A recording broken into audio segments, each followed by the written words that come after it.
শ্রী গৌরাঙ্গের দুটি পদ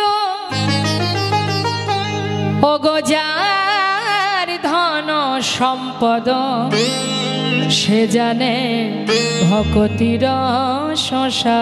ওগো সে জানে ভকতির শশা। শাস্ত্রে বৈষ্ণব মহাজন বললেন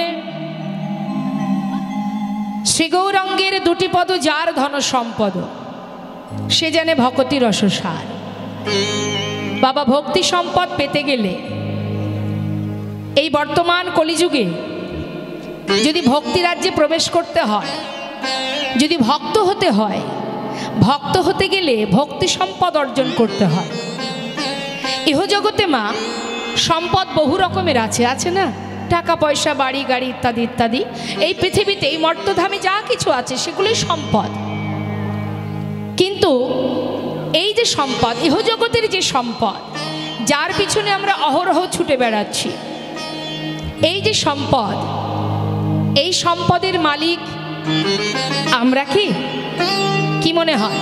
আমরা তো মালিক নই। আমাদের ভাগ্যে যতটুকু ভগবান দিয়েছেন সেটুকু দেখাশোনা করার দায়িত্ব আমাদের। আজ আমি আছি, দেখাশোনা করছি, আমি যখন থাকবো না তখন আরেকজন সেই আসনে এসে বসবে। হরিবল হরিবল। অর্থাৎ আগেও আপনার ছিল না, পরেও আপনার থাকবে না।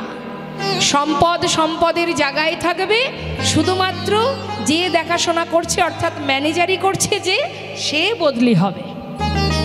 তাই তো আগে পিতার ছিল, তিনি নেই তাই আমি হয়েছি, আমি ম্যানেজারি করছি, মালিকানা করছি। আমি যখন থাকবো না আর একজন এসে বসবে। তাহলে ইহজগতের কোনো সম্পদই কিন্তু আমার নয়। এই যে দেহটা, এটা কি আমার? হরে কৃষ্ণ। এই দেহটাও তো আমার নয়। এটা আজ আছে, কাল থাকবে না।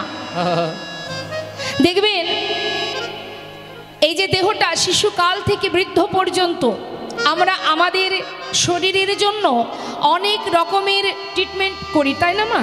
কত ব্যবস্থা করি, কত কত ক্রিম, কত কত খাওয়া দাওয়া, সব কিছু আমরা শরীরকে সুস্থ ভালো রাখার চেষ্টা করি। হ্যাঁ, দামি দামি ক্রিম মাখি। কেন মাখি? যাতে স্কিনটা সুন্দর থাকে, যেন কখনো বুড়ি হয়ে না যায়। হ্যাঁ, এত এত টাকা পয়সা খরচ করা হয়, কিন্তু তথাপিও ধরে রাখতে পারবো কি? হ্যাঁ, সময়ের সাথে সাথে চুলও পাকবে, দাঁতও পড়বে, কানে শুনবো না, চোখে দেখবো না। অর্থাৎ এই দেহটা যদি আমার হতো, আপনি যদি কোনো কিছু যত্ন করে আলমারিতে তুলে রাখেন, সে আপনার কোনো ভালোবাসার কোনো প্রিয় জিনিস, 2 বছর পরে 5 বছর পরে বের করবেন, দেখবেন তো সেটা সেইভাবেই আছে, তাই তো? কিন্তু দেহটাকে কি আপনি ধরে রাখতে পারবেন? হরিবল। তাহলে এটা তো আমার নয়, তাই সেই জন্য ধরে রাখতে পারছি না। বৃদ্ধ হব, চুলও পাকবে, দাঁতও পড়বে। তাহলে এটা কার? এটা প্রকৃতির সৃষ্টি। তিনি দিয়েছেন মানব দেহ। সাধনা করেছিলাম, একদিন দুদিন নয়, 84 লক্ষ জনে ভ্রমণ করেছিলাম, ভগবানের কাছে মনুষ্যকুলে জন্ম চেয়েছিলাম। তাই তিনি সন্তুষ্ট হয়ে তার কাছে যখন আমরা প্রতিজ্ঞাবদ্ধ হয়েছিলাম, ভবে গিয়ে তোমার নাম, তোমার গুণগান, তোমার সেবা, তোমার পূজা, আর কিছু করব না, এই তোমায় ভালোবাসবো, এই কথা বলেছিলাম, সাধনা করেছিলাম, তারপরে মানব দেহটা পেয়েছি। পশুকুলে জনম, বৃক্ষকুলে জনম। শাস্ত্রে বললেন জলজা নবলক্ষানি স্থাবরা বিংশতি কৃমিয়া রুদ্র সংখ্যক পক্ষিনাং 10 লক্ষ কম 30 লক্ষানি পশুমানশ্চ 24 লক্ষানি মানবা। কীটকুলে, পক্ষীকুলে, পশুকুলে, বৃক্ষকুলে সব কিছু জন্ম নিয়েছি আমরা। তারপরে এই সুন্দর মানব দেহটা পেয়েছি, কৃষ্ণ বলার জন্ম পেয়েছি, হরি বলার বদন পেয়েছি, দেখবার নয়ন পেয়েছি। মা দেখুন, মানব দেহ পেলেই যে ভগবানের সেবা করা যাবে 16 আনা দিয়ে, 10 ইন্দ্র ষড়রূপ দিয়ে, যারা প্রতিবন্ধী হয়, যারা চোখে দেখতে পায় না, যাদের 2টি হাত নেই, কানে শোনে না, যারা বোবা, তারাও তো মনুষ্যকুলে জন্ম পেয়েছে। কিন্তু কি অপরাধের কারণে আজ সে চোখে দেখতে পায় না? হরিবল হরিবল। আমরা তো সবই পেয়েছি মা, তিনি সবই দিয়েছেন। দিলে কি হবে? এই সংসারে মায়া আর সংসারের যে মোহ, যারা আমার নয় তাদেরকে আমার করে আমরা বসে আছি। আদৌ কি এরা আমার? আমার সঙ্গে তো কেউ আসেনি, এসেছিল আপনার সন্তান, আপনার স্বামী, আপনার মাতা পিতা, কেউ কিন্তু আপনার সঙ্গে আসেনি বাবা। আবার যাবেও কেউ আপনার সঙ্গে নয়, সবাই সবার মতো একা একা যাবে। তাহলে সংসারটা কি? একটা বিচিত্র নাট্য মঞ্চ, একটা অভিনয় মঞ্চ। কখনো বা কারোর কন্যা, কখনো কারোর স্ত্রী, কখনো কারোর মা, একই ব্যক্তি একটার পর একটা অভিনয় করছি সংসার জীবনে। এটা আমার কথা নয়, শাস্ত্রে বললেন কাতবকান্তা কস্তে পুত্র সংসারায় বতিব বিচিত্র নলিনী জলগত তারালাং তৎপদতিশয় চপল। অর্থাৎ কেউ কারো নয়। তাহলে যিনি পাঠিয়েছেন তিনি আমার, আবার যিনি নিয়ে যাবেন তিনিই আমার। কেউ তোমার সঙ্গে যাবে না, যাবে কে? যাবে শুধুমাত্র হরিনাম। হরি বল। যাকে সারা জীবন একবার ডাকার সময় হয় না, যে মহামন্ত্র সারা জীবনে একবার বলার সময় হয় না, সেই মহামন্ত্র হরিনাম, সেই কিন্তু আমাদের জীবনের সঙ্গের সাথী। তাহলে এখান থেকে আমাদের বুঝতে হবে মা, কে আপন কে পর, কে নিত্য কে অনিত্য। অনিত্য এই সংসার, এটা অনিত্য, আজ আছে কাল থাকবে না। নিত্য কোনটি? যিনি আসার সময় আমাকে পাঠিয়েছে, আবার নিয়ে যাবার সময় সে আমারই সঙ্গে থাকবে, সেই তো নিত্য। সুখে আছে, দুঃখে আছে, ভালোতে আছে, মন্দতে আছে, সব সময় আছে। এ কথাটা বলেছিল বিশ্বকবি রবীন্দ্রনাথ ঠাকুর। তিনি কি বলেছিলেন? আমার হিয়ার মাঝে লুকিয়েছিলে, দেখতে আমি পাইনি তোমায়, দেখতে আমি পাইনি। আমার হিয়ার মাঝে লুকিয়েছিলে, দেখতে আমি পাইনি তোমায়, দেখতে আমি পাইনি। আমার হিয়ার মাঝে লুকিয়েছিলে, দেখতে আমি পাইনি তোমায়, দেখতে আমি পাইনি। আমার হিয়ার মাঝে লুকিয়েছিলে, দেখতে আমি পাইনি তোমায়, দেখতে আমি পাইনি। ওই বাহির পানে চোখ মেলেছি, বাহির পানে। সত্য কথা বাবা, প্রত্যেকের হৃদয় মন্দিরে যিনি আছেন বলেই আমি কথা বলতে পারছি।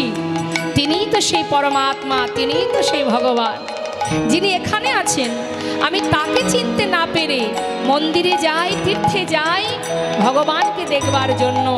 তাই বলছে কবি, বিশ্বকবি, হে প্রভু বাহির পানে চোখ মেলেছি, বাহির পানে আমার হৃদয় পানে চাইনি। আমার হিয়ার মাঝে লুকিয়েছিলে, দেখতে আমি পাইনি তোমায়, দেখতে আমি পাইনি।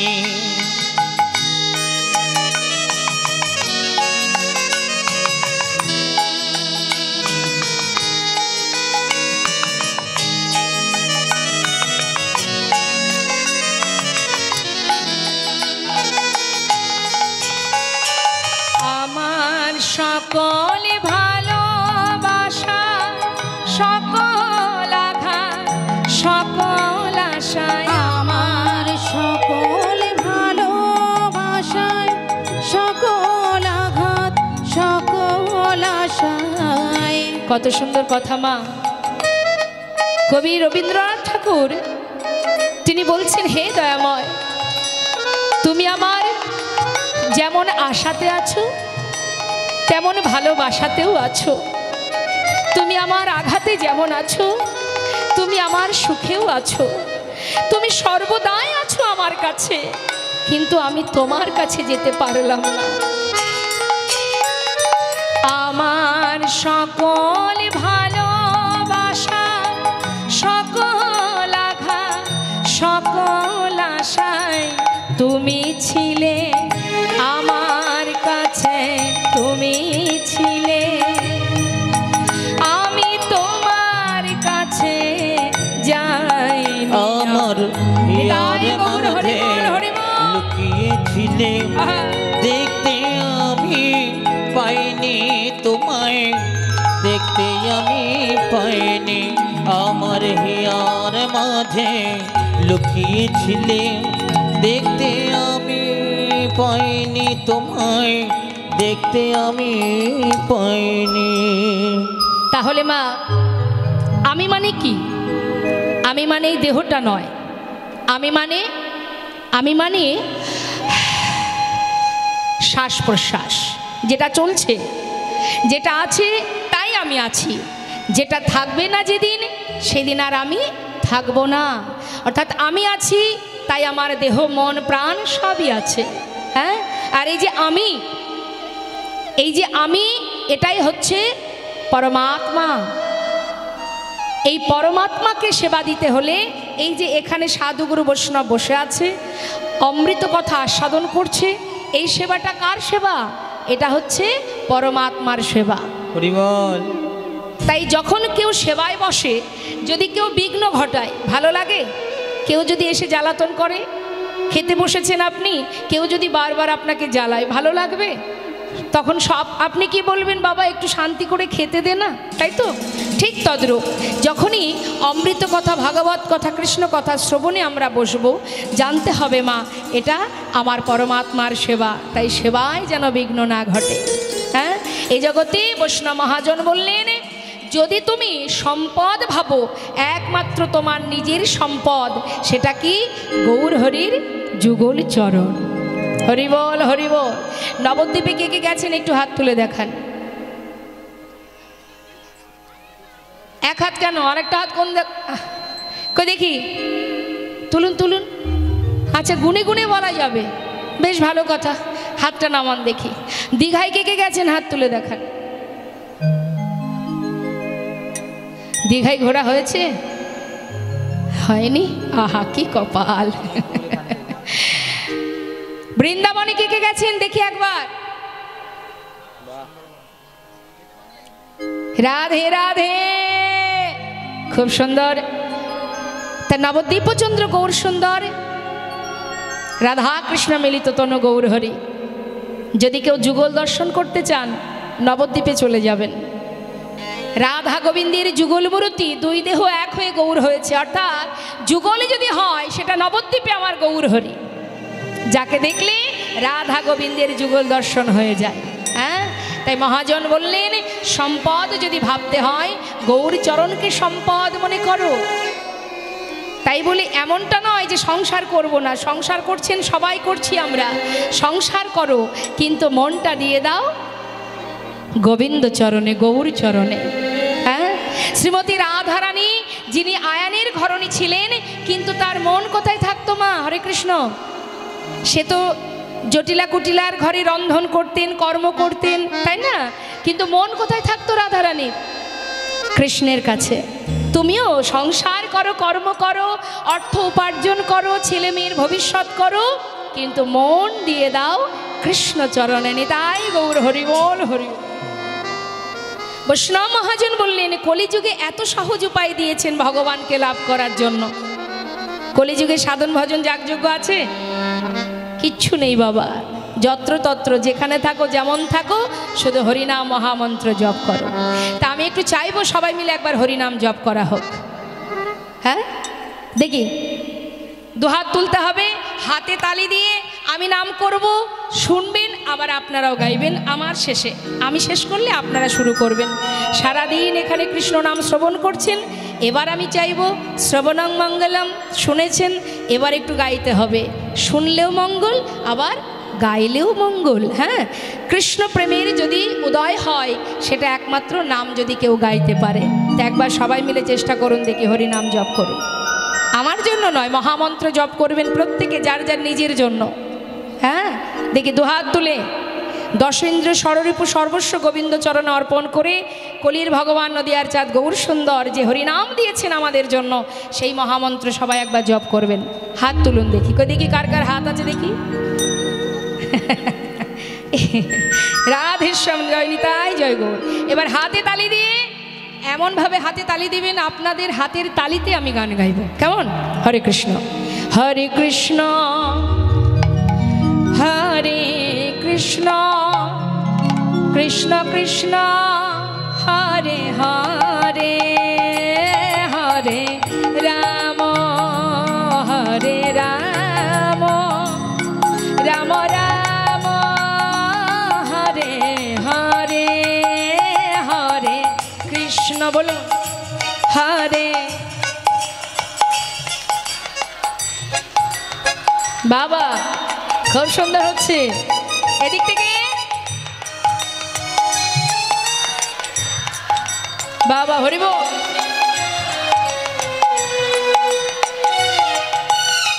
আচ্ছা, এদিক থেকে এত সুন্দর আমি সুরটা শুনতে পাচ্ছি, এদিক থেকে পাচ্ছি না কেন? কি গো মা, সেবা হয়েছে? হয়নি? আরেকটু জোরে। হ্যাঁ, এই তো খুব সুন্দর হয়েছে, আরেকবার গাই আমি। হরি বল, হরে কৃষ্ণ, হরে কৃষ্ণ, কৃষ্ণ কৃষ্ণ, হরে হরে, হরে রাম, হরে রাম, রাম রাম, হরে হরে, হরে কৃষ্ণ। বাবা হরিবল, হরিবল।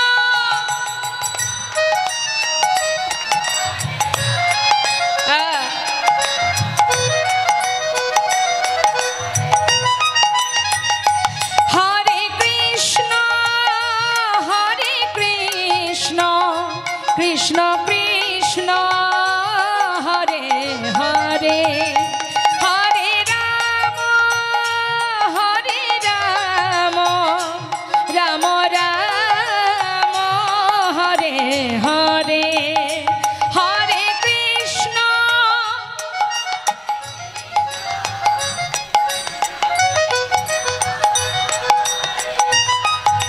হরি বল।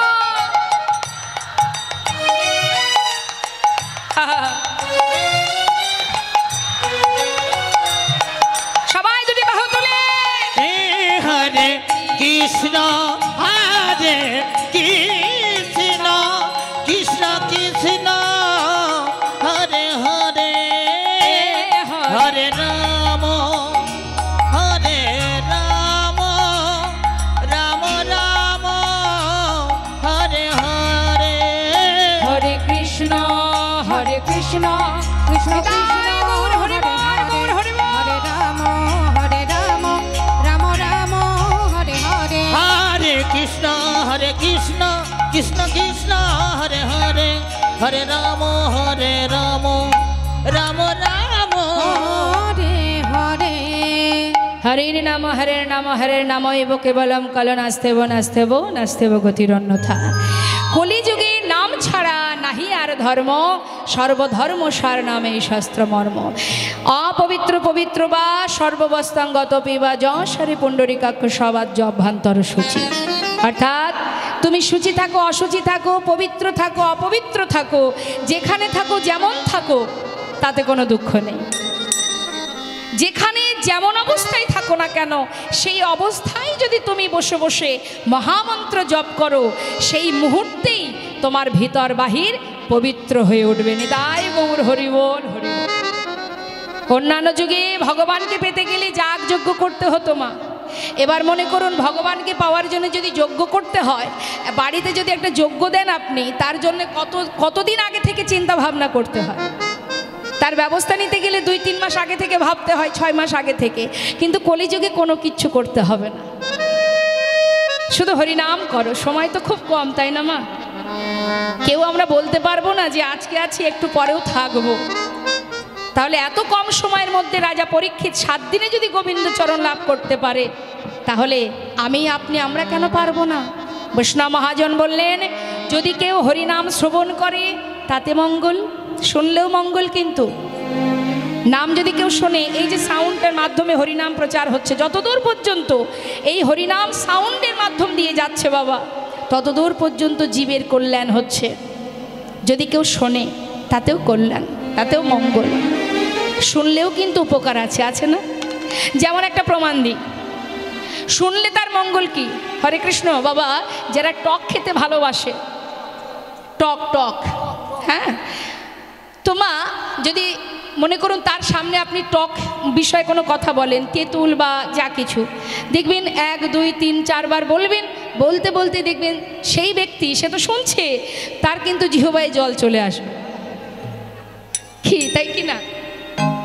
তাহলে সে তো খাচ্ছে না, শুনছে, শোনা মাত্রই তার জিহ্বায় জল। বলছেন আপনি আমার জিহ্বায় জল, তার মানে কি? শুনলেও তার একটা ক্রিয়া আছে, তার একটা গুণ আছে। শাস্ত্রে বললেন হরিনাম যদি কেউ শ্রবণও করে তারও একটা ক্রিয়া আছে। সেটা কি? মহাজন আরো দৃষ্টান্ত দিয়ে বললেন, হেলায় বা শ্রদ্ধায় যেবা নাম লয়। মনে করুন ভক্তি সহকারে নয়, শ্রদ্ধার সহিত নয়, অনিচ্ছাকৃত হরিনাম কানে ঢুকছে, ইচ্ছা নেই, ভালো লাগে না, নাস্তিক ব্যক্তি, কিন্তু কানে যাচ্ছে হরিনাম। মহাজন বললেন, হেলায় বা শ্রদ্ধায় যেবা নাম লয়, ক্রমে ক্রমে কৃষ্ণ ভক্তির হয় উপচয়, নিতাই গৌর হরি বল। অর্থাৎ শুনলেও তার ক্রিয়া আছে। তাই মহাজন পদাবলিতে বলছেন, ওগো, যদি কেউ হরিনাম শোনে তার কি হবে জানো? যে মহাজনের পদাবলী আজ আপনাদের সামনে আমি পরিবেশন করছি, সেই মহাজনের নাম আমরা শেষে শুনব। তিনি যে কথাগুলো বলেছেন, এত সুন্দর কথা মা, কি বলছেন? শ্রী গৌরাঙ্গের মধুর লীলা,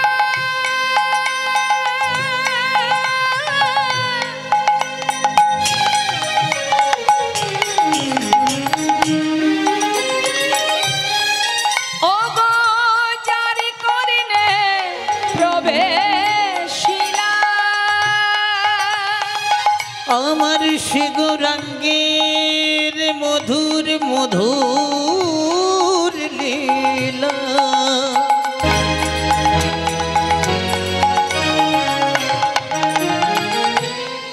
ও গো যার করনে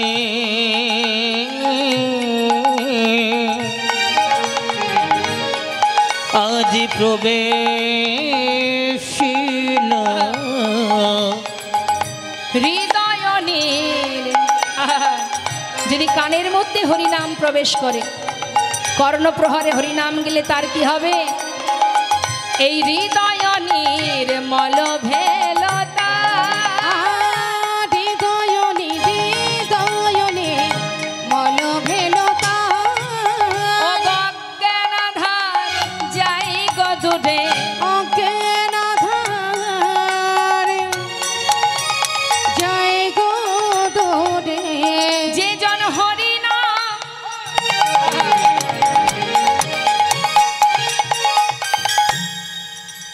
যে জন হরিনাম শ্রবণ করে, ও তার অজ্ঞানাধার যাই গদুরে, যেজন হরিনাম,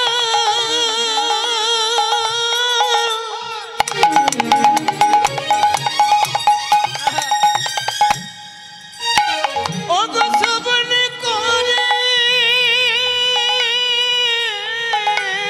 হরি বল। তার অজ্ঞানাধার,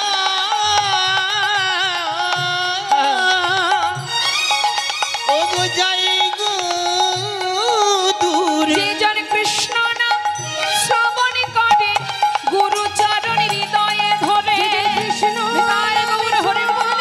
ওই গুরু চরণ হৃদয় ধরে, কৃষ্ণ নাম শ্রবণ করে, গুরু চরণ হৃদয় ধরে, কৃষ্ণ নামে শ্রবণ করে, তার অজ্ঞানাধার যাই গো দূরে, হৃদয়নি হৃদয়নি মল ভেলতা, ওই নারী দয়নে মল ভেলতায়। সুন্দর একটা দৃষ্টান্ত মনে পড়ে গেল বাবা। হরিনাম শ্রবণ করলে তার কি ফল পাওয়া যায়? হ্যাঁ, তো একটুখানি বলি মা, ষড়গোস্বামীকে আমরা সবাই জানি। সেই ষড়গোস্বামীর মধ্যে এক গোস্বামী যার নাম রঘুনাথ দাস গোস্বামী। এই রঘুনাথ দাস গোস্বামীর কথা একটু বলবো, একটু মন দেবেন মা। শুনলে যে তার কি উপকার, শুনলে যে কি ফল পাওয়া যায়, তার একটা সুন্দর দৃষ্টান্ত। এই রঘুনাথ দাস গোস্বামীর নিবাস অর্থাৎ তার বাড়ি কোথায়, সেটি হচ্ছে আপনার নৈহাটি থেকে যদি ব্যান্ডেল যাওয়া হয়, মাঝখানে একটা স্টেশন পড়ে যার নাম হচ্ছে আদিসপ্তগ্রাম। এই আদিসপ্তগ্রামের মস্ত বড় জমিদার গোবর্ধন দাস, তার পুত্র হলো এই রঘুনাথ দাস। তা একটু মন দেবেন কথার মধ্যে। এই যে আপনারা এত কষ্ট করে এখানে এসেছেন, শ্রবণ করছেন, শ্রবণের কি ফল মা শুনুন। তা এখন গোবর্ধন দাস তিনি ছিলেন ভক্তিমার্গের, ভগবানকে ভালোবাসতেন, সাধুগুরু বৈষ্ণবের সেবা দিতেন, বিভিন্ন ধর্মীয় স্থানে দান ধ্যান করতেন। হ্যাঁ, তা যারা কৃষ্ণ ভক্ত হয় তাদের সন্তানকেও যাতে কৃষ্ণপদে মতিগতি থাকে, সেই চিন্তা ভাবনা কিন্তু মাতা পিতার থাকে। এখন গোবর্ধন দাস বলছে, দেখো আমার একমাত্র সন্তান, আমি চাই আমরা যেমন প্রভুকে ভালোবাসি, আমার সন্তানও যেন কৃষ্ণপদে মতিগতি থাকে। এখন ঘরের মধ্যে রেখে দিলে কিন্তু কোনোদিন কৃষ্ণ ভক্তি তৈরি হবে না, এটা জেনে রাখবেন আপনারা। বাড়িতে বাচ্চা আছে, আপনি এসেছেন, আপনার মেয়ে বা আপনার ছেলে তারা বাড়িতে আছে, কেন লেখাপড়া করছে, আদৌ করছে কিনা আপনি ভালো মতোই জানেন। এখন এই যে মোবাইল বেরিয়েছে না, আপনি শুধুমাত্র ঘর থেকে সরে গেলেই হয়, মোবাইল ছাড়া লেখাপড়া আর কিছু হবে না। বরং সেখান থেকে তাকে যদি ধরে বেঁধে এখানে আনা যায়, দুটো কৃষ্ণ কথা শ্রবণ করলে বোধহয় তারই মঙ্গল হবে। কৃষ্ণ কথা শ্রবণ করলে কি হয় মা? হরিকথা, কৃষ্ণ কথা, সাধুগুরু বৈষ্ণবের চরণধূলি, সাধুগুরু বৈষ্ণবের সঙ্গ, ভাগবত কথা আস্বাদন করলে আর যা হোক তা হোক, আপনার সন্তান কোনোদিন কুপথে বা কখনো অমানুষ হবে না, মানুষ হবে অন্তত পক্ষে। এখন হয়েছে কি, গোবর্ধন দাস তার স্ত্রীকে বলছে, দেখো ভগবানের চরণে মতিগতি করাতে হলে সন্তানকে সাধুগুরু বৈষ্ণবের সঙ্গ করাতে হবে। যেখানে ভাগবত কথা হবে, বৈষ্ণবগণ আসবেন, সেখানে তাকে নিয়ে যেতে হবে। এইভাবে আস্তে আস্তে শিশুকাল থেকে যদি কৃষ্ণ নাম শ্রবণ করে, এক সময় সে নিশ্চয়ই প্রভুর ভক্ত হবে। তার স্বামীর কথা মতো ছোট্ট সন্তানকে নিয়ে প্রতিদিন তার স্ত্রী যেখানে ভাগবত কথা হয়, অগণিত সাধুগুরু বৈষ্ণব আসে, সেখানে নিয়ে যায় মা।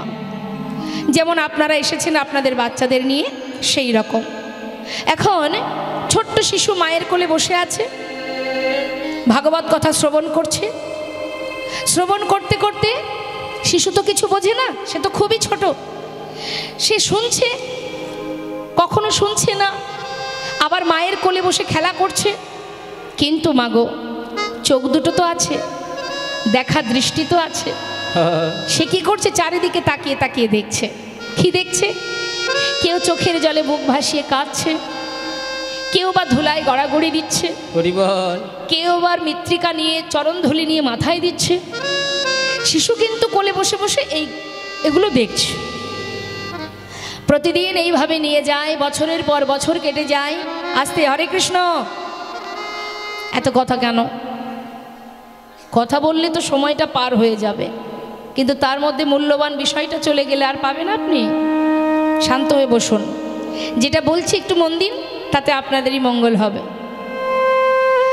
তাই এবার বাবা, ওই ছোট্ট শিশু একটু একটু করে বড় হচ্ছে, আর মায়ের কোলে বসে মাঝে সাঝেই ওই সাধু সঙ্গ করে। দেখতে দেখতে ছেলের যখন পরিপূর্ণ যৌবন বয়স, সেই সময় ছেলে হয়ে গেল পাগলের ন্যায় পথে পথে ঘুরে বেড়ায়, পাগলের ন্যায় ঘুরে বেড়ায়। তবে কোন পাগল? ইহ জগতের পাগল নয়, কৃষ্ণ প্রেমের পাগল হলো। এখন পাগলের ন্যায় যখন পথে পথে ঘুরে, জমিদার গোবর্ধন দাস তিনি পড়ে গেছেন চিন্তায় যে আমার ছেলেকে কৃষ্ণপদে মতিগতি করাতে গিয়ে ছেলে কি পথের পাগল হলো? তাহলে ও যদি পাগলের ন্যায় ঘুরে বেড়ায়, আমার এই জমিদারি রক্ষা করার আর তো কেউ নেই, কি উপায় হবে আমার? এখন ছেলেকে কি করে ঘরে বেঁধে রাখা যায় তার জন্য তিনি চিন্তায় পড়েছেন। গ্রামের গণ্যমান্য সম্মানীয় যারা আছেন তাদেরকে ডেকে নিয়ে এসে তাদের কাছে বিধান চাইছেন, আপনারা একবার দয়া করে বলুন, আমার ছেলে শিশুকাল থেকে কৃষ্ণ কথা শুনতে শুনতে আজ না জানি সে কেমন পাগলের ন্যায় পথে পথে ঘোরে, ওকে আমি কি করে ঘরে বেঁধে রাখব। এই কথাটা শুনে সবাই মিলে আলোচনা করে বললেন, দেখো তোমার ছেলের যে অবস্থা, তাকে ঘরে বেঁধে রাখতে গেলে একটা শেষ চেষ্টা করতে পারো, সেটা হচ্ছে তুমি ওকে সুকন্যার সন্ধান করে বিবাহ দিয়ে দাও। নিতাই গৌর হরি হরি বল। কিন্তু বাবা, যে জনে কৃষ্ণপ্রেমে পাগল হয়েছে সে কি আর মায়া তাকে বেঁধে রাখতে পারে? হরি বল। সে যে মায়া, সে যে মোহ সর্বস্ব পরিত্যাগ করে পরমার্থিব জগতে পরমেশ্বর ভগবানের প্রেমে সে যে উন্মাদ পাগলের ন্যায় পাগল হয়ে ঘুরে বেড়াচ্ছেন, তাকে কি আর এই মায়া বেঁধে রাখতে পারে বাবা? গোবর্ধন দাস চিন্তা করছে সেটাই করতে হবে, সবাই যা বলেছে। দেরি না করে একটা সুকন্যার সন্ধান পেয়ে তাড়াতাড়ি করে শুভ দিন দেখে শুভ বিবাহ সম্পন্ন করলেন। হরিবল হরিবল। বিবাহ তো হলো মা। বিবাহের পর স্ত্রীকে নিয়ে ঘরে এলেন। ঘরে আসবার পর পরের দিনটাকে কি বলে? হরে কৃষ্ণ। বিবাহের পরের দিনটাকে কি বলে মা? কাল রাত্রি। সেই দিন শ্বশুর মশাই বৌমাকে ডেকেছেন, মা এদিকে এসো, তোমাকে আমার ঘরের পুত্রবধূ করে এনেছি। কেন জানো? আমার ছেলে শিশুকাল থেকে এমন একজনের কথা শুনেছে, যার কথা শুনতে শুনতে আজ আমার ছেলে এত বড় হয়েছে। কিন্তু জানি না আজ আমার ছেলে পথের পাগলের ন্যায় ঘুরে বেড়ায়, তাই আমার তো আর কেউ নেই, তোমাকে আমার ঘরের পুত্রবধূ করে এনেছি শুধুমাত্র আমার ছেলেটাকে ভালোবেসে সে যেন এই ঘরেই থাকে, তাকে তুমি ভালোবাসা দিয়ে বেঁধে রেখো মা। বাবা আমি চেষ্টা করব। বেশ, চলে গেল কাল রাত্রি। পরের দিন মা ফুলশয্যা রাত। ফুলশয্যা রাত্রে বসে রঘুনাথ দাস, যিনি চোখের জলে বুক ভাসিয়ে প্রভুর চরণে কাজ আর বলছে, দয়াময় হরি বল হরি বল। শিশুকাল হতে তোমার কথা শুনে আজ আমি এত বড় হয়েছি, কিন্তু জানি না তুমি কোন পরীক্ষায় আমায় ফেলেছ। তবে যে পরীক্ষায় তুমি করো না কেন, ভালো যখন তোমায় বেসেছি দয়াময়, তোমার চরণে আমি পৌঁছাবই পৌঁছাবো। স্বামীর চোখে জল দেখে নতুন বউ, যার নাম সরজু, জিজ্ঞাসা করছে, স্বামী আজকের আনন্দের দিনে সুখের দিনে তোমার চোখে জল কেন? তবে কি এই বিবাহেতে তোমার কোনো মত ছিল না, নাকি আমাকে তোমার পছন্দ নয়? সরজু আমি কাঁদছি কেন তোমায় বলবো, তবে আমার একটা প্রশ্নের উত্তর তুমি দেবে। বলো স্বামী। সরজু বিবাহের পর এই ঘরে তুমি এসেছো, এই ঘরের তুমি কে হও? স্বামী আমি এই ঘরের কুলবধূ, আমার কি হও? আমি তোমার সহধর্মিনী। বাহ, আচ্ছা সরজু, যে সহধর্মিনী হয় তার কি করণীয় হয়? স্বামী আমি তো জানি না, তবে গুরুজনের মুখে শুনেছি স্বামী যদি ধর্মের পথে যায় তাকে সহায়তা করাই সহধর্মিনীর একমাত্র কাজ। হরি বল হরি বল। কিন্তু স্বামী তুমি বলো, আজ তুমি কাঁদছো কেন? সরজু খুব সুন্দর বলেছ তুমি, তবে শোনো আজ আমি কাঁদছি কেন জানো? শিশুকাল হতে এমন একজনের কথা আমি শুনেছি, যার রূপের কথা, গুণের কথা, যার মহিমা শুনতে শুনতে আজ আমি এত বড় হয়েছি। সরজু, যার রূপের কথা এত মধুর, যার গুণের কথা এত মধুর, শুধুমাত্র তার কথা শুনেছি মাত্র, যার কথা শ্রবণ করে জগতের জীব পথের পাগল হয়ে যায়, যার কথা শ্রবণ করে জগতের জীব হা কৃষ্ণ কৃষ্ণ বলে কাঁদে, যার কথা শ্রবণ করে জগতের জীব যুগ যুগ ধরে বনে জঙ্গলে ধ্যান তপস্যা করে, শুধুমাত্র শ্রবণ করে যদি এমন দশা হয়, আমার মনে বাসনা আমি সেই মানুষটাকে একবার সাক্ষাৎ দর্শন পেতে চাই। হরিবল হরিবল। তাই সাক্ষাৎ দর্শন পাওয়ার আশায় আমি পথে পথে ঘুরে বেড়াই।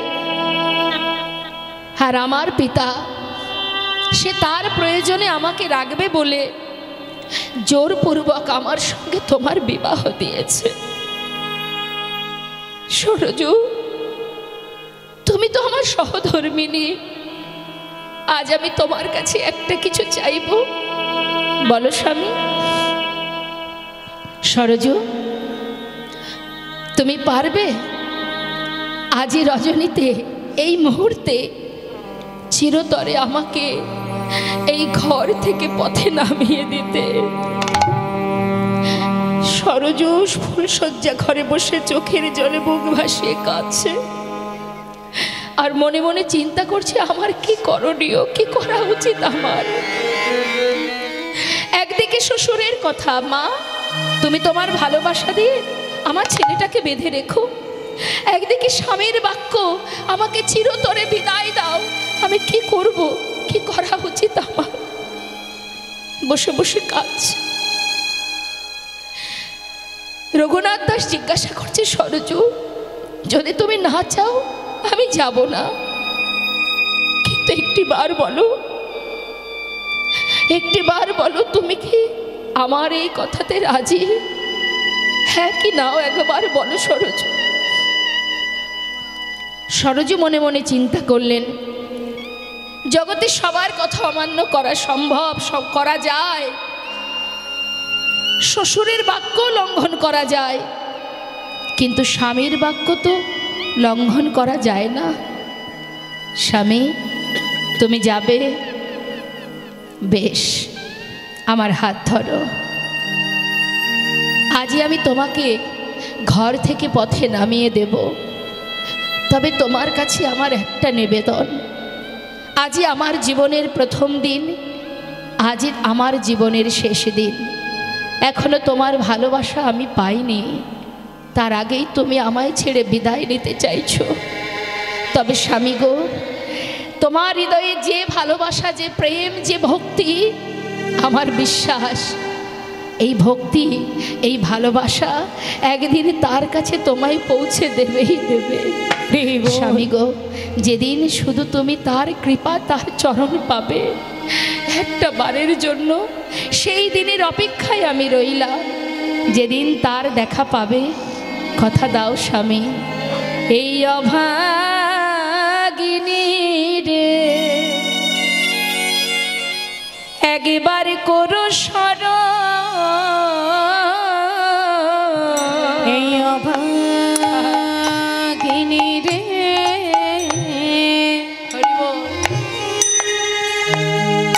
একবার করো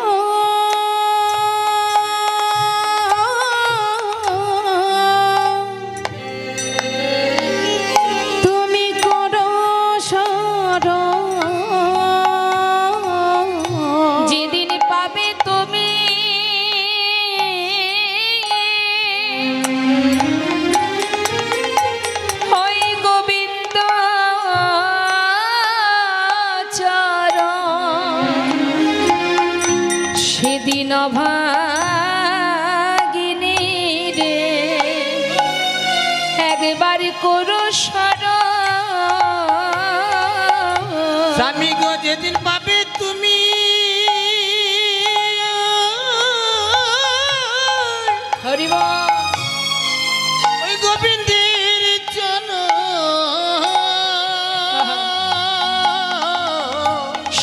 গো তোমার চরণে শুধু এই নিবেদন। সেদিনই অভাগিনীকে করো স্বামী গো স্মরণ। তোমার কাছে আমার নিবেদন। সেদিনই অভাগিনী রে করো স্বামী স্মরণ। তোমার কাছে এই নিবেদন। সেদিনই অভাগিনী রে করো যেদিন স্মরণ। পাবে তুমি গোবিন্দের চরণ। অভাগিনী রে করো স্মরণ। যেদিন পাবে তুমি গোবিন্দের চরণ। অভাগিনীকে করো স্মরণ। যেদিন পাবে তুমি গোবিন্দের চরণ। সেদিনই অভাগিনীকে করো স্মরণ। এই অভাগিনীকে করো স্মরণ। চিরতরে সরজুর হাত ধরে পথে নেমে গৌরহরির নিকটে পৌঁছালেন রঘুনাথ দাস গোস্বামী। সেখানে পৌঁছানো মাত্রই প্রভুকে বলে উঠলেন, দয়াময় আমি তোমার চরণে এসেছি, আমায় তুমি গ্রহণ করো। প্রভু বললেন, শোনো রঘুনাথ, তুমি যে ভক্তি ভালোবাসা নিয়ে আমার কাছে এসেছো, দেরি না করে বৃন্দাবনে চলে যাও। আরও বলি শোনো, যাওয়ার আগে একটা কথা ভালো করে শুনে নাও।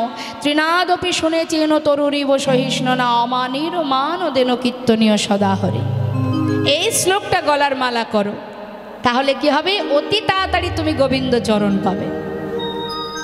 ত্রিনাদপি শুনে চেন তরুরিব সহিষ্ণু না অমানিন মানদেন কীর্তনীয় সদাহরি। অর্থাৎ তৃণের ন্যায় বৃক্ষের ন্যায় সহিষ্ণুতা থাকতে হবে। যাকে কেউ সম্মান করে না, বৈষ্ণবের স্বভাব হবে কি, তাকে সম্মান করা। প্রত্যেকে যাকে ঘেন্না করে, যাকে দেখলে দূর থেকে হেঁটে যায়, বৈষ্ণবের লক্ষণ হবে সবাইকে সমান দৃষ্টিতে ভালোবাসা। আর তৃণের থেকেও নত হতে হবে, আর সর্বদাই ভগবত চিন্তা করতে হবে। এটা হলো বৈষ্ণবের লক্ষণ। এটুকু যদি তুমি গলার মালা করতে পারো, অতি তাড়াতাড়ি তুমি কৃষ্ণপাদ পদ্ম লাভ করতে পারবে। তা সেই রঘুনাথ দাস শ্রবণ করে পথের পাগল হয়েছিল মা। শ্রবণের এটাই হলো মহিমা। শাস্ত্রে বললেন, শুনলে যার মহিমা। এবার আমরা দেখব, যদি কেউ হরিনাম গায় তার কি কৃপা লাভ হবে। হরিনাম করলে কি লাভ? যাদের বাকশক্তি নেই তারা তো বলতে পারবে না। আপনার আমার বাকশক্তি আছে, আমি বলতে পারবো। হ্যাঁ, তাহলে নাম গাইলে কি হবে? নাম যদি নিয়মিত করা যায়, হরিনাম যদি নিয়মিত করা যায়, তারও একটা ফল আছে মা। এই জিহ্বা তুমি যেটা অভ্যাস করবে, জিহ্বাতে প্রতিনিয়ত তুমি যে নাম করবে। যার একটা প্রমাণ দিই মা, দেখুন, যারা যে জিনিস বিক্রি করে, মনে করুন একজন শাখা বিক্রেতা। শাখা বিক্রেতা বাবা, তিনি 30-40 বছর ধরে শাখা বিক্রি করছে। গ্রামে গ্রামে ঝুড়িতে করে শাখা নিয়ে প্রত্যেকের দ্বারে দ্বারে গিয়ে শাখা বিক্রি করে, পাড়ায় পাড়ায় যায়। এই কথাটা বলার অর্থটা পরে বলবো। তাই যে ব্যক্তি প্রতিনিয়ত গ্রামে গ্রামে শাখা বিক্রি করে, চিৎকার করে বলে শাখা আছে, শাখা নেবে, হ্যাঁ, বলতে বলতে বাবা দেখতে দেখতে 30 বছর পার হয়ে গেছে, 40 বছর পার হয়ে গেল। এই ব্যবসায় করতে করতে চুল পেকে গেছে। এখন বৃদ্ধ বাবা, সে কিন্তু ব্যবসা এখনো ছাড়েনি। তিনি কি করেছেন, সেই মাথায় ঝুড়িটা নিয়ে সে গ্রামে গ্রামে বিক্রি করতে করতে ফাঁকা মাঠের মধ্যে পৌঁছে গেছে। ফাঁকা মাঠের ভিতর দিয়ে যাচ্ছে, তথাপিও মুখে বলছে শাখা আছে, শাখা নেবে গো, শাখা আছে, শাখা নেবে গো। এইভাবে যখন বলছে, হঠাৎ একজন ভদ্রলোকের সঙ্গে তার দেখা। সে হঠাৎ বলে উঠলেন, এই যে ও দাদু, এখানে তো কোনো লোকজন নেই, তুমি এখানে কেন বলছো শাখা আছে, শাখা নেবে গো? আরে বাবা, গ্রামে যাও, যেখানে জনবসতি আছে সেখানে বলবে, ফাঁকা মাঠের মধ্যে চিৎকার করছো কেন? তখন সেই বয়স্ক বৃদ্ধ বাবা বলে উঠলেন, দেখো, আমি কি আর বলছি গো, সে তো আমার জিহ্বাই বলছে। শিশু বহু বছর ধরে এই শাখা বিক্রি করতে করতে, বলতে বলতে এমন অভ্যাস হয়ে গেছে, আমার জিহ্বা সে তার কর্ম করে যাচ্ছে। সেটা ফাঁকা জায়গা নাকি লোকালয়, সেদিকে আমার কোনো লক্ষ্য নেই। তাই গৌর হরি বল, হরি বল। তাই যেটা আমরা অভ্যাস করব, দেখবেন মা, সেইটাই কিন্তু সেই সময় এলেই, সেই সময়টা এলেই দেখবেন সেটা মনে পড়ে যাবে। অভ্যাস এমনই জিনিস। তাই শাস্ত্রে বললেন, তুমি যদি নিয়মিত হরিনাম জপ করো তাহলে কি হবে জানো? মহাজন বলছেন পদাবলিতে, বলছেন যে গৌরঙ্গের নামে লয় তার হয় কৃষ্ণ প্রেমোদয়। যে গৌরাঙ্গের নামে লয় তার হয় কৃষ্ণ প্রেমোদয়। এই ঘোর কলিকালে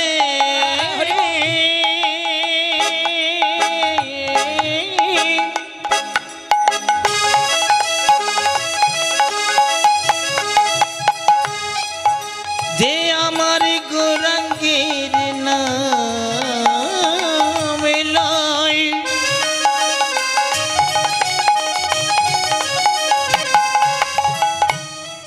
তার তিতাবে জ্বালা দূরে যাবে। এই মধুর কৃষ্ণ নামে আর হরি নামে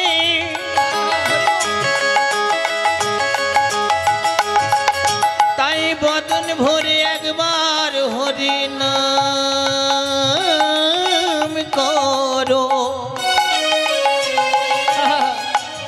তোমাদের কিতাবে জ্বালা আর রবে না। ওগো যে গৌরঙ্গের নামে লয় তার হয় কৃষ্ণ প্রেমোদয়। ওগো তারে মই যাই বলিহারি। আর তারে মই যাই বলি হারি। ওই না তারে মুই যাই বলে হারি, তারে মুই যাই বলে হারি। বৈষ্ণব মহাজন বললেন যে জন কৃষ্ণ নাম গাইতে পারে, হরি নাম করতে পারে, হৃদয় মাঝে কৃষ্ণ প্রেমের উদয় হয়। আসুন আমরা এত সময় গৌর কথা শুনছিলাম, আমরা লীলাতেও গৌর কথা শুনবো। তার আগে যে পদ আমরা শ্রবণ করছি সেই মহাজনের চরণে একবার প্রণাম জানাবো।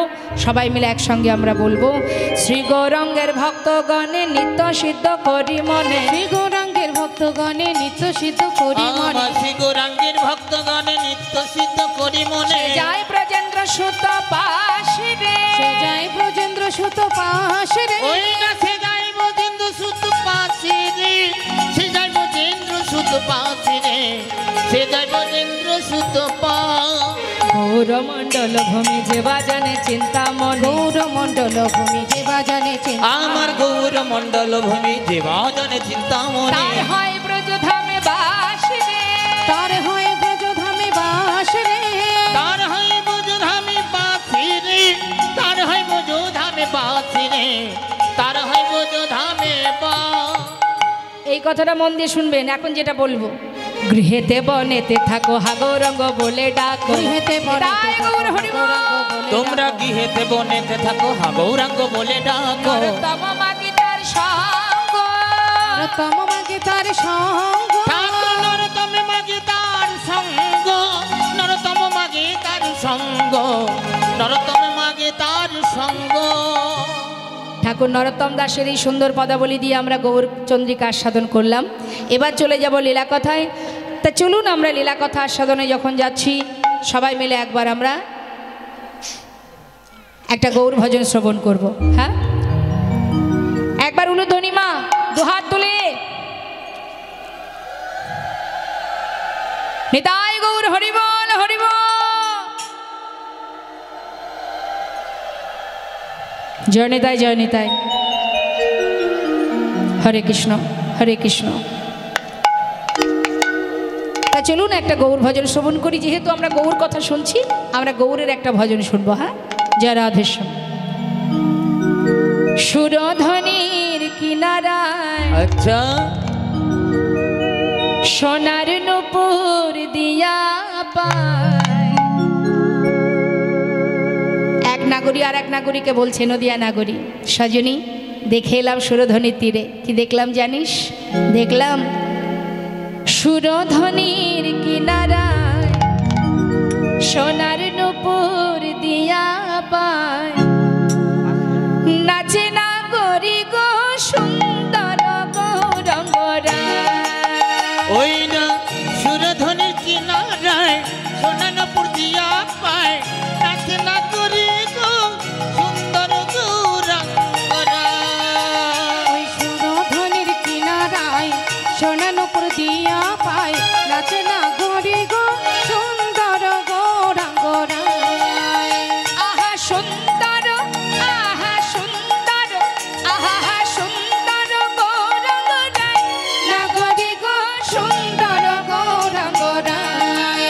ওই না সুরধন কিনারায় সোনার প্রতিয়া পায় নাচে না করি গো সুন্দর গৌরাঙ্গ রায়। গৌর হরি কি জয় নবদ্বীপ ধাম কি জয়।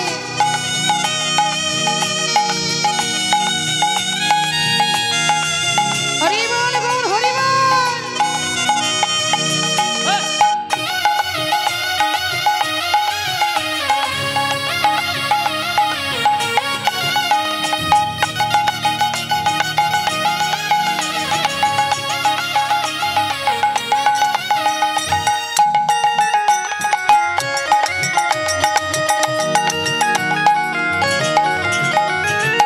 সুন্দর কপালে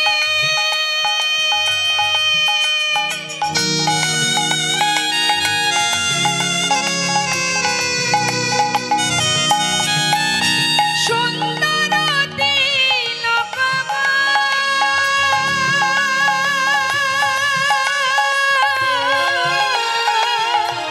ওই সুন্দর কপালে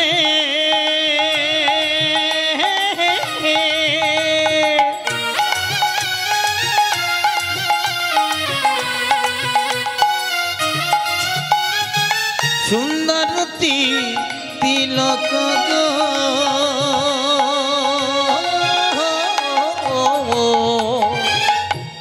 কে সুন্দর জগতে? হরে কৃষ্ণ। আমাদের একটু দেখতে সুন্দর হলে আমাদের খুব অহংকার হয় না মা? দেখবেন শুধু যে টাকাতেই অহংকার হয় তা কিন্তু নয়। আবার দেখবেন অনেকের পাণ্ডিত্যের অহংকার আছে, কারোর আবার রূপের অহংকার আছে। হ্যাঁ, অহংকার বিভিন্ন কারণে হয়। কিন্তু তোমার আমার রূপ দেখলে কয়েকজন ভুলবে, আর যার রূপতে ত্রিভুবন ভুলে যায় যার রূপ দেখে, তাহলে সুন্দর তো সেটাই। কি আছে, আমরা অনেক কিছু পরলে অনেক কিছু সাজলে তবেই আমাদের দেখতে ভাল লাগে, না হলে তো ভাল লাগে না। কিন্তু যে অঙ্গে দামি গহনা নেই, দামি বসন নেই, কিচ্ছু নেই, হ্যাঁ, তাহলে সেই রূপ সেই অঙ্গ সুন্দর হতে সুন্দরতম, যাকে দেখলে শুধু আমার আপনার মতন ব্যক্তি নয়, কত রাজা, কত মন্ত্রী, কত মুসলমান বিধর্মী যারা, তারাও পাগল হয়েছেন, যেমন কাজী নজরুল ইসলাম। তা এইরকম অনেক ভক্ত আছে, সম্রাট আকবর, নাসির মাহমুদ, আব্দুল করিম। তাহলে রূপ তো সেটাই, যাকে দেখলে সবাই ভোলে।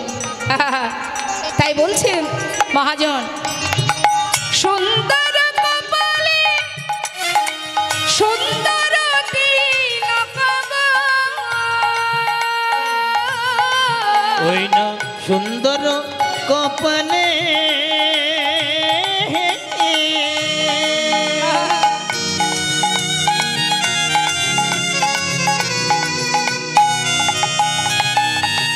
সুন্দর তিলক গো।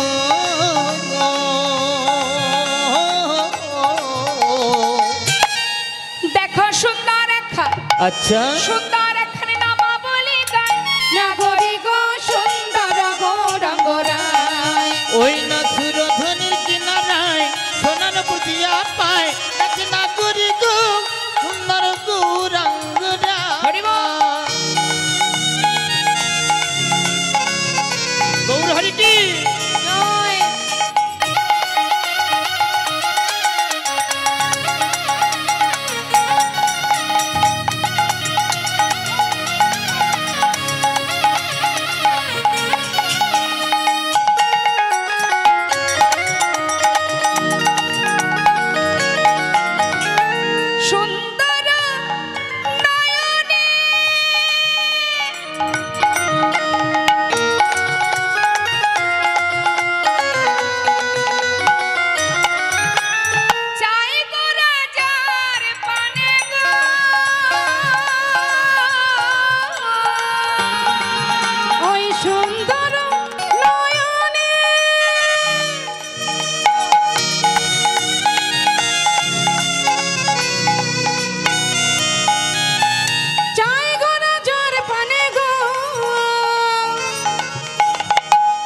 বাবা, আজ এত রাত্রি পর্যন্ত আপনারা এখানে বসে আছেন, একটা জিনিস অনুভব করুন মা, যার কথা শ্রবণের জন্য এখানে এসেছেন তাকে তো চোখে দেখেননি, শুধুমাত্র শোনার জন্য আপনারা পাগল পাগলিনীর ন্যায় ছুটে এসেছেন এখানে। তাহলে কতটা ভালোবাসলে তবেই তার কথা শুনেও আপনারা সন্তুষ্ট।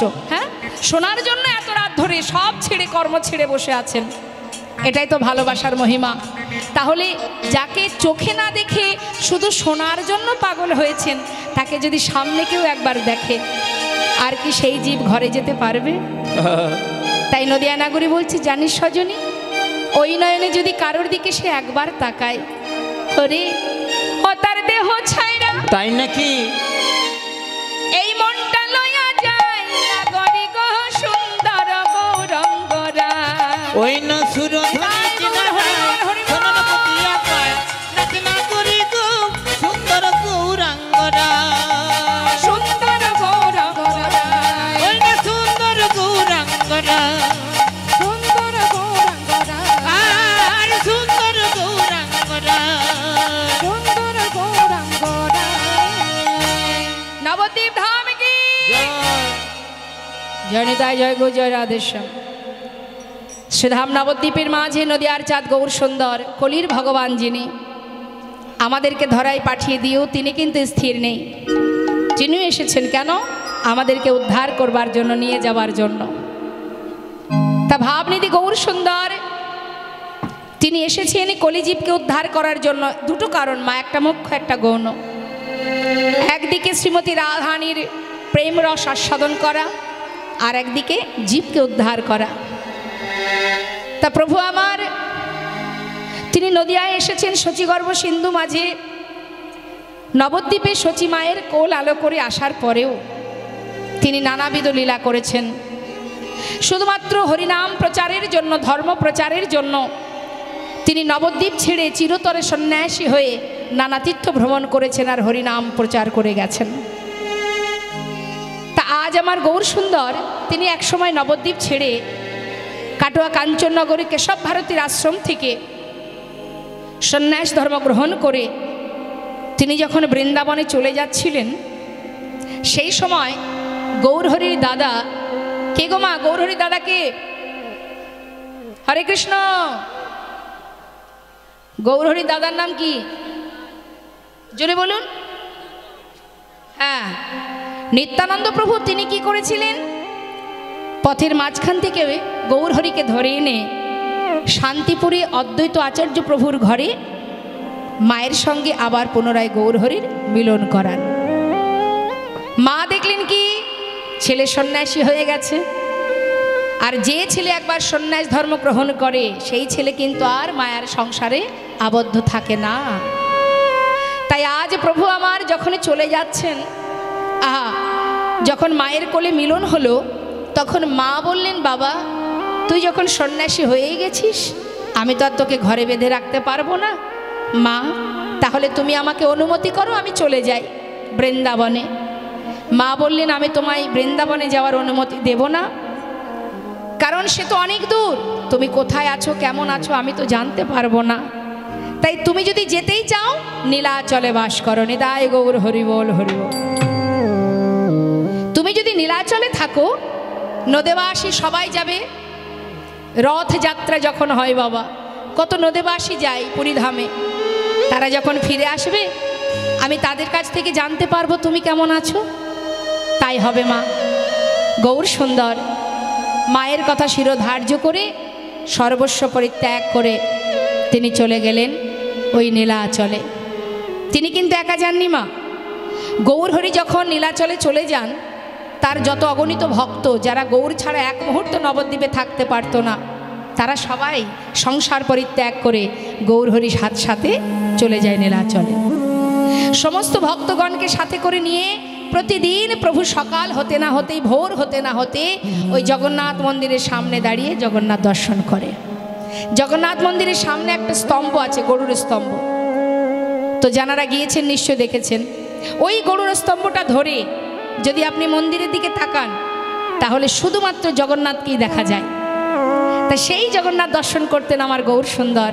একজন বাইরে জগন্নাথ, একজন মন্দিরের ভিতরে জগন্নাথ। দেখছি সচল জগন্নাথ, দেখছি কাকে? অচল জগন্নাথকে। হরিবোল হরিবোল। এখন প্রভু আমার প্রাতঃ সময় প্রভাতকাল জগন্নাথ দর্শন করছে মা, অগণিত ভক্তরা দাঁড়িয়ে আছে, তাদেরকে সাথে করে নিয়ে প্রভু আমার ওই জগন্নাথ দর্শন করছে আর কৃষ্ণ নাম করছে। প্রভাত সময় হলো,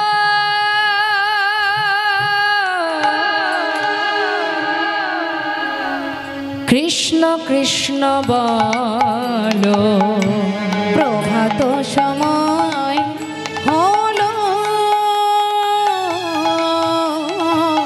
কৃষ্ণ কৃষ্ণ বলো। প্রভাত সময় হলো,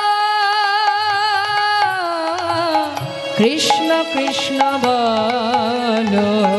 প্রভাত সময় হলো, কৃষ্ণ কৃষ্ণ বলো। কৃষ্ণ ভজ কৃষ্ণ চিন্ত, কৃষ্ণ নামে করসান। নাম বিনা কলি জীবে গতি নাহিয়া। আর কৃষ্ণ ভজ কৃষ্ণ চিন্ত, কৃষ্ণ নাম করো সার। নাম বিনা কলি জীবের গতি নাহি আর। ও গজি নাম সেই কৃষ্ণ ভজ নিষ্ঠা করি। নামের সহিতে আছে আপনি শ্রী হরি। নাম ভজ নাম চিন্ত, নাম করো সার। হরি বল হরি বল হরি বল হরি বল হরি বল হরি বল হরি বল।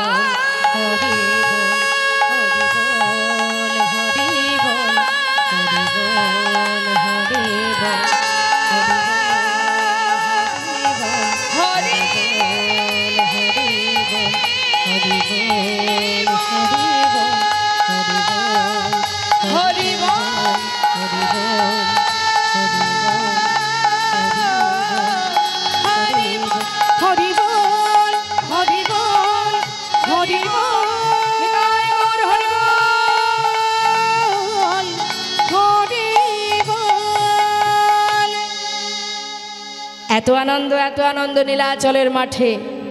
হঠাৎ বাবা গৌরহরি তিনি অন্তরে জানতে পারলেন এক ভক্ত দূরে দাঁড়িয়ে দাঁড়িয়ে কাঁদছে। আহা, এটাই আমাদের একটু অনুভব করতে হবে মা।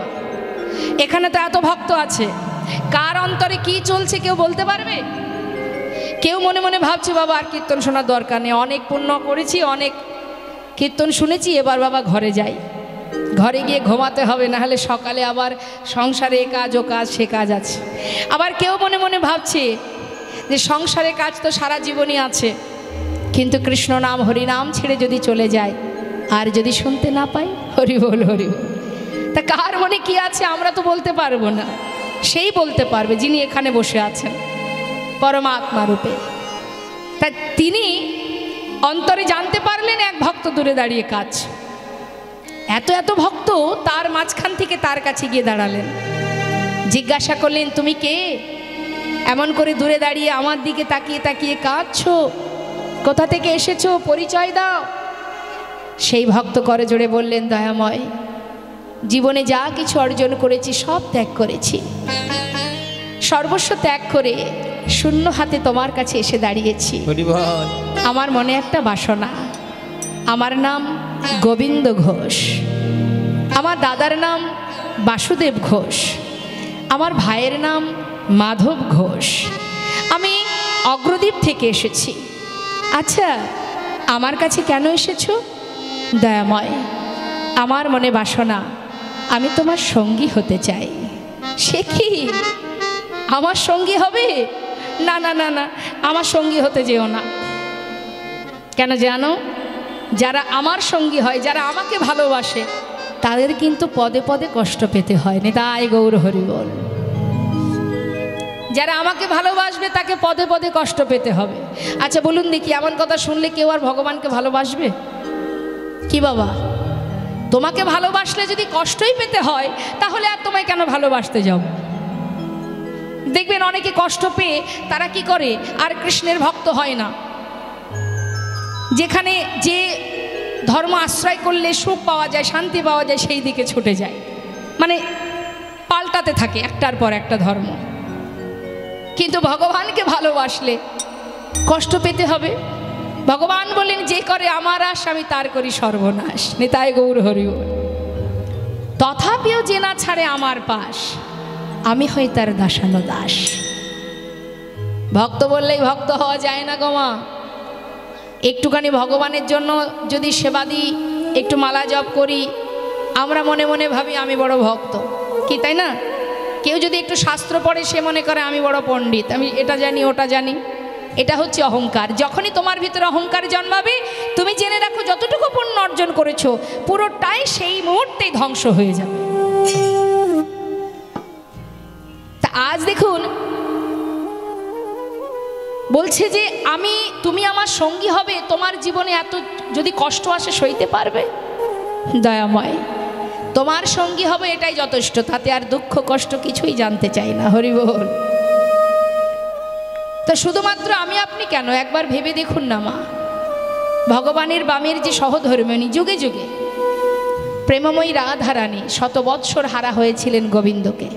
হ্যাঁ, কলিযুগে মহাপ্রভুর বামে মা বিষ্ণুপ্রিয়া সারা জীবন, গৌরহরি যখন চলে গেলেন সন্ন্যাসী হয়ে, সারা জীবনটা চোখের জলে বুক ভাসিয়ে কেঁদেছেন, চার দেওয়ালের মধ্যে আর কাষ্ঠবিগ্রহ সেবা করে গেছেন। রাম অবতারে প্রভু রামচন্দ্র, যার সহধর্মিণী মা সীতা, যিনি সারা জীবন কোথায় গেল? বনবাসে গেল। তারপরে আবার তার অগ্নি পরীক্ষা হলো, অবশেষে তাকে পাতালে চলে যেতে হলো।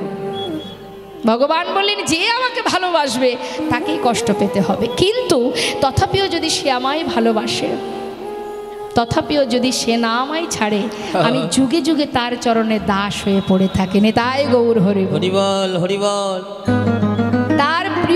তার প্রমাণ কৃষ্ণের প্রিয় সখা সুদামা। জীবনের সর্বস্ব কেড়ে নিয়েছিলেন গোবিন্দ, তথাপিও নিঃশ্বাসে প্রশ্বাসে সুদামার মুখে একটাই কথা, কৃষ্ণ কৃষ্ণ কৃষ্ণ কৃষ্ণ।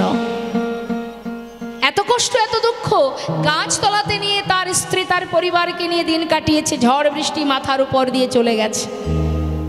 সন্তানদের পরনে একটা বস্ত্র ছিল না, স্ত্রীর অঙ্গে একটা বস্ত্র যার সর্বত্র ছেঁড়া, তথাপিও কৃষ্ণ নাম ছাড়েনি বাবা। অবশেষে সেই তো ভগবান কৃষ্ণের সোনার সিংহাসনে বসেছিলেন এই প্রিয় ভক্ত সুদামা। তাই যেই না বলেছে মা, দেখুন ভগবান আর কত চতুর, তার থেকে বেশি চতুর তার ভক্ত, যদি কেউ প্রকৃত ভক্ত হতে পারে। ভক্ত গোবিন্দ ঘোষ বললেন, দয়াময় আমি তোমার সঙ্গী হব এটাই যথেষ্ট, আমি আর কিচ্ছু জানতে চাই না। বেশ, তাহলে আজ থেকে তুমি আমার সঙ্গী। হরি বল। জেনে রাখুন, আপনারা যদি মনে করেন ভগবানকে ভালোবেসে সুখে থাকবো, তাহলে বিপদ, সুখ আপনি পাবেন না। তাহলে কি ভালোবাসবেন না? যাবেন কোথায়? তাকে ভালো না বেসে যাবেন কোথায়? যাওয়ার জায়গা তো আর কোথাও নেই, সেই তো আমার সব। হ্যাঁ, ইহকাল পরকালের সঙ্গী। তাই আজ দেখুন প্রভু বলছে, গোবিন্দ তুমি আমার সঙ্গী তো, তাহলে আজ থেকে তুমি আমার সঙ্গী। আচ্ছা গোবিন্দ, তুমি তো নীলাচলে এসেছো, জগন্নাথ দর্শন করেছো? প্রভু, তুমি যে জগন্নাথের কথা বলছো সে তো অচল জগন্নাথ। তুমি জানো দয়াময়, আজ আমি সচল জগন্নাথ দর্শন করছি। গৌরহরি বুঝতে পেরেও একটু পরীক্ষা করছে ভক্তকে, সচল জগন্নাথ কোথায় দেখলে? শুনবে? তাহলে দয়াময় শোনো। তুহু জগন্নাথ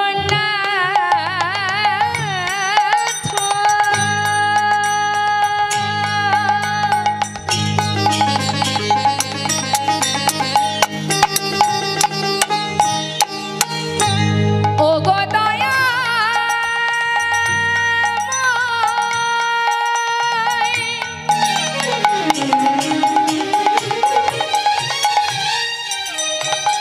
তুমি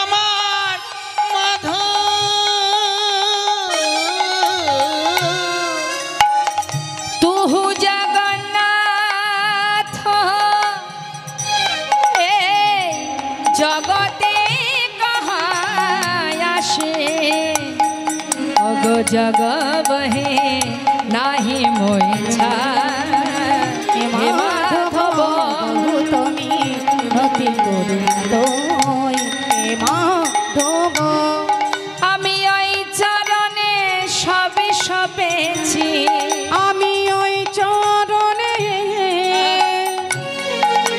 সবে সপেছি নানা আমা বলিতে কিছু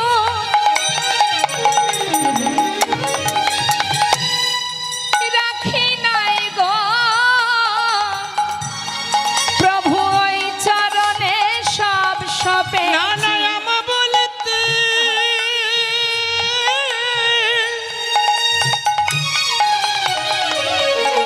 কিছু রাখি নাই গো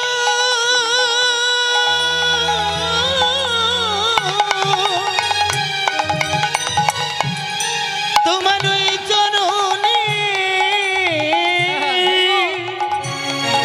আমি সবে সপেছি ও গো গৌরী তোমার হনামে বলে ওই চরণে সবে সপেছি গৌর হরি নামে বল আমি ওই চরণে সব সপেছি বলতে কিছু রাখি না আমি ওই চরণে সব সপেছি গৌর তোমার হলাম আমি বলে ওই চরণে সব সপেছি এই তুলসী তিল এ দেহ সবার তিল দয়া যেন নাচড়ি মোর হে মাধব আচ্ছা আচ্ছা আচ্ছা বেশ বেশ বেশ বেশ তুমি আমার সঙ্গী হতে চাও তোমাকে আমার সঙ্গী করেছি তুমি আমাকে জগন্নাথ মনে করছো তাই বেশ আমি তোমার জগন্নাথ আচ্ছা গোবিন্দ তুমি বলতে পারো আজকের দিনটা কোন দিন হ্যাঁ দয়াময় আজকের দিনটা হলো শুভ বিজয়া দশমী তিথি শোনো গোবিন্দ আজই নীলাচল ছেড়ে আমরা একটু তীর্থে যাব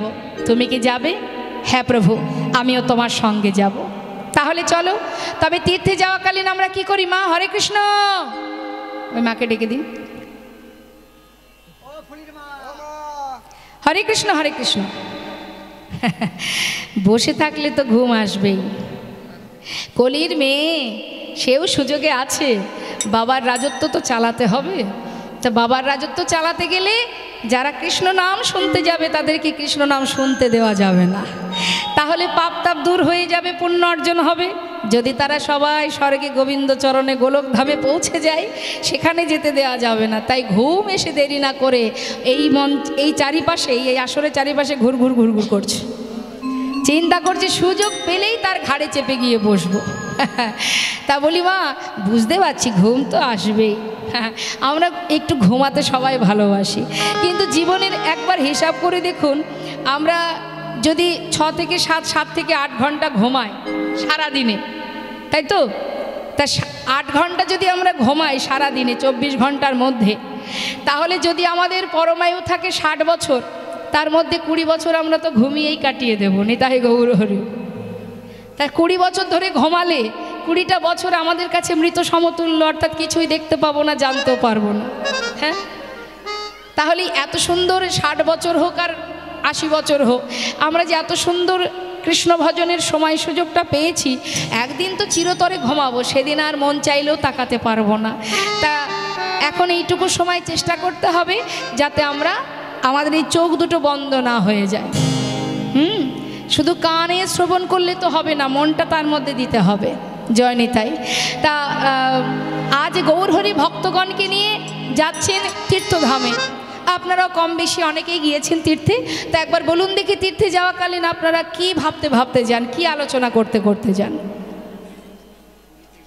আমার সঙ্গে একটু গল্প করুন না ভালো লাগবে এসেছি তো মাত্র 3-4 ঘন্টার অতিথি হয়ে একটু কথা বললে তো আমিও খুশি হই বলুন দেখি মা যখন বাড়ি থেকে কোনো তীর্থে যান যাবার কালে কি ভাবতে ভাবতে কি আলোচনা করতে করতে যান নাম করতে করতে যাই তো নাকি ভাবে কি জানে বাবা বাড়িতে সেই যে ছাগলটা রয়েছে ঘরে ওই কর্নারে তালাটা দিলাম কি না কি জানি কি এসব ভাবেন না তো বাহ তাহলে আমরা কি বলতে বলতে যাই ভগবানের নাম করতে করতে যাই কৃষ্ণ নাম করতে করতে এটাই যাওয়া উচিত হ্যাঁ সব ভুলে যেতে হবে সংসার আজ আছে কাল থাকবে না তাই না তা কৃষ্ণ নাম আমাদের করতে করতে যেতে হয় তা যখন আজ আমার গৌর সুন্দর তিনি বলছেন যে চলো আমরা একটু তীর্থে যাব, ভক্তগণ সবাই গৌর হরির সঙ্গে যাচ্ছে, তা আমরা যখন লীলা শুনছি আমরা তো লীলার সাথে সাথে যাচ্ছি, হ্যাঁ, তাহলে আমরাও সবাই মিলে গাইব। এখন গৌর হরি বলছে ভক্ত সবাই কৃষ্ণ নাম করো, সবাই কৃষ্ণ নাম করো। ভক্তরা বলছেন ও প্রভু কৃষ্ণ নাম আমরা কেউ গাইব না, তুমি করো কৃষ্ণ নাম। কেন তোমরা কৃষ্ণ নাম করবে না? বলছে না আমরা গাইব, তবে আমরা কৃষ্ণ নাম কেউ গাইব না, আমরা আমাদের ভগবানের নাম গাইব। আমাদের ভগবান কে মা? জোরে বলুন। গৌর সুন্দর। এখন ভক্তরা বলছে কৃষ্ণ নাম তুমি করো প্রভু, তুমি নিজে কৃষ্ণ হয়ে নিজে কৃষ্ণ নাম করো, আমরা কেউ কৃষ্ণ নাম গাইব না, আমরা আমাদের গৌর হরির নাম গাইব। নিতাই গৌর হরি বল হরি বল। তা একবার সবাই মিলে আমরাও গাইবো, আমরাও তো যাচ্ছি তীর্থে। দেখি হাত তুলুন। ঠান্ডা লাগছে নাকি? হ্যাঁ ঠান্ডা লাগছে না তো? হ্যাঁ, মন যদি থাকে নামের মধ্যে ঠান্ডা লাগবে না। একটু মন দেবেন, দেখবেন এখনকার বাচ্চারা মোবাইলের মধ্যে মন দেয়। ওই যে কী সব খেলা হয় না মোবাইলে, খেলা যদি একবার খেলে তার খাওয়া ঘুম সব চলে যায়, কোনো দিকেই হুঁশ থাকে না। তা আমরা যদি সেটাকে কৃষ্ণ নামের মধ্যে দিয়ে দিই তাহলে আমাদের ক্ষুধা তৃষ্ণা ঠান্ডা সব দূরে চলে যাবে। দেখি একবার হাত তুলে সবাই মিলে।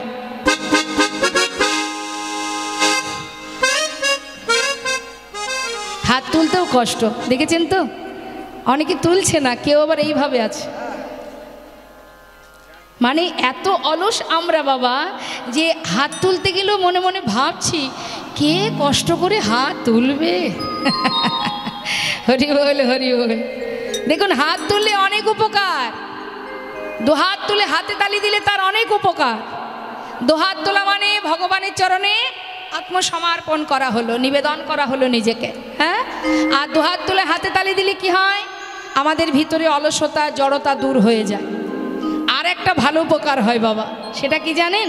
দুহাত তুললে আমাদের ভিতরে যদি অহংকার থাকে সেটা দূর হয়ে যাবে। অনেকে দেখবেন না অহংকার আছে, মনে করুন ইহজগতের এই পার্থিব জগতের টাকা পয়সার অহংকার, সেও যদি দেখবেন কীর্তন শুনতে আসে সে কিন্তু হাত তুলতে পারে না, একটু লজ্জা বোধ হয়।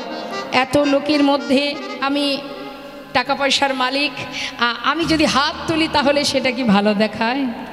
আছে অনেকে, সবাই নয়, তা তার একটু লজ্জা বোধ হয়, তাই তো? কিন্তু হরিবল, কোনো ব্যক্তি যদি দুহাত তোলে সেই তুলতে পারবে দুহাত। কে তুলতে পারবে বলুন তো? যার আত্মার সঙ্গে পরমাত্মার মিলন ঘটে গেছে। সে যতই অর্থশালী হোক, দেখবেন পরমাত্মার আর আত্মার যখন মিলন হয়ে যাবে বাবা, তখন ইহজগতের যা কিছু সব তার কাছে তুচ্ছ মনে হবে। আপনি যখন বাড়ি থেকে এসেছেন মনে মনে ভেবে নিয়েছেন, মনে মনে চিন্তা করেছেন যাচ্ছি কৃষ্ণ নাম শুনতে, তাই তো? মনে মনে যখনই ভেবেছেন তখনই আপনার অন্তরের সঙ্গে পরমাত্মার মিলন ঘটে গেছে। আর মিলন ঘটেছে বলেই আপনারা আজ এখানে বসে আছেন। আপনারা নিশ্চয়ই আমার জন্য এখানে বসে নেই। আমি যদি কীর্তন ছেড়ে এখন আমার গুণকীর্তন করি, আপনারা থাকবেন? সবাই চলে যাবেন। তাহলে আপনাদের বসিয়ে রেখেছে কে? আমি নই, কৃষ্ণ নাম হরি নাম। নিতাই গৌর হরি বল হরি বল। তাই সবাই মিলে একবার পরমেশ্বর ভগবান পরমাত্মা স্মরণ করব, দুহাত তুলে, জড়তা নয় অলসতা নয়। হাত তুলুন দেখি, প্রত্যেকে তুলেছেন? সবাই প্রত্যেকে, বাহ। ছলো ছলো নয়নে হাসি মাখা বদনে আনন্দ কাননে একবার ভ্রময়নী বা। সবাই মিলে দুটি বাহু তুলে একবার হরি বলো হরি বলো মনে রে আমার, হরি বলো হরি বলো মনে রে আমার, হরি বলো হরি বলো মনে রে আমার।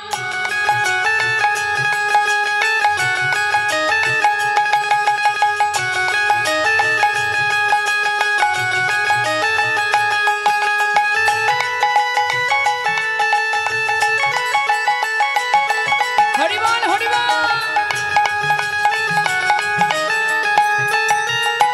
গতি নাই গতি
শ্মশানে কিবা রাত্রি দিনে, ওই দেখো শ্মশানে কিবা রাত্রি দিনে পুড়িতেছে মানুষে কত অহংকার।